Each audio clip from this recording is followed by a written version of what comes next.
What's up guys, my name is JT. Today I'm going to be doing a how-to on how to do an oil change. So what we need today is a jack, some jack stands. We also need our oil and our oil filter. Also tools. What we have here today is my daily driver, my slow Mazda Miata. So we got that. Alright, so first thing you want to do is go over to the engine bay and pick up the oil dipstick. You want to check how much oil you have. So right now, we're pretty low. We're almost low. As you can see, the oil is pretty dark, so you might want to start doing your oil change now. Make sure you check your oil frequently.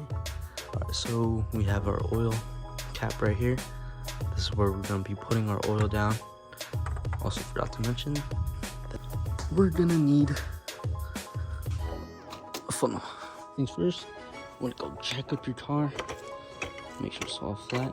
Alright, and what you want to do is make sure that you make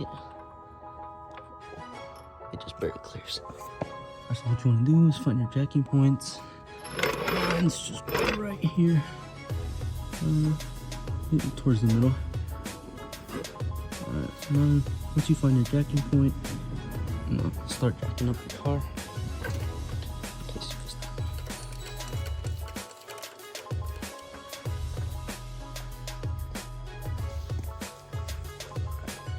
So when it's at perfect height where you can get under the car, then you can go grab your jack stands. To use the jacking stands, usually go about 2 clicks up, and I place them right there. That's the jacking point. And make sure you place it right in the center right here. And you do that for the opposite side too. So right now we're under the car, and what you want to do is locate your oil pan, because that's where all your oil is. That's where it holds all the oil. So right here we have the oil drain plug right here. Oh, it's right here, and we need our tools to get that loose. So we'll be back. What I also forgot to mention is that we need an oil catcher. So it's a little dark down here. I have my flashlight on. So what you want to get is one of your wrenches and test fit which socket is gonna fit, or wrench, depends.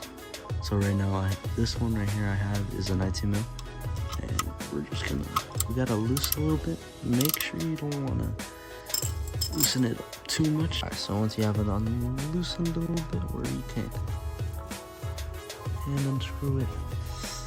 Okay. Want to make sure you have your oil pan set off to the left a little bit, left of the oil pan. Make sure you wear gloves because oil is pretty hot. Alright, so get it unscrewed.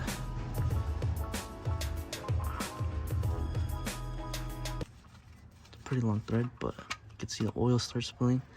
And oh no, I got it on my hands. Alright, so we got the oil right here. Now it's gonna drain. So we'll wait a couple of minutes until it's fully drained out, and we'll be back. Okay, so while we wait for the oil to drain, what we're gonna do is we're gonna unplug the oil filter. As you can see, it's right there. Alright, so now we have the old oil filter out. We're gonna go grab the new one. So I have a little towel here, so we can place the old one down there, and a little dirty. I'll take the new filter out. Here's a new one. Alright, so what you want to do? So while you're screwing it in, you want to make sure you hand tighten that oil filter as tight as you can, because you don't want oil leaking through it. So what you want to do is now put your oil plug back in. Screw it in with your hands. Remember, lefty loosey, righty tighty. Alright, so once you hand tighten it, you come with your wrench and you tighten it even more. You can torque it to spec, but for me, I'm just not gonna do it because I'm lazy. So just tighten it.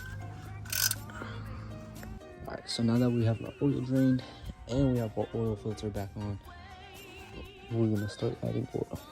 For this car, I'm gonna start using about 4 quarts of it. Usually the oil is 4.3, so I'm gonna add the 0.3 quarts of it later on. So we're gonna use 4 quarts first. Now you grab your dipstick and you check the oil level.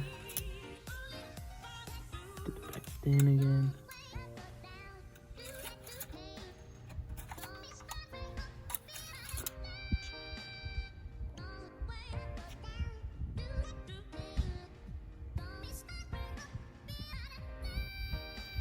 Now your oil is full. Now you go around the whole car and take off the jack stands.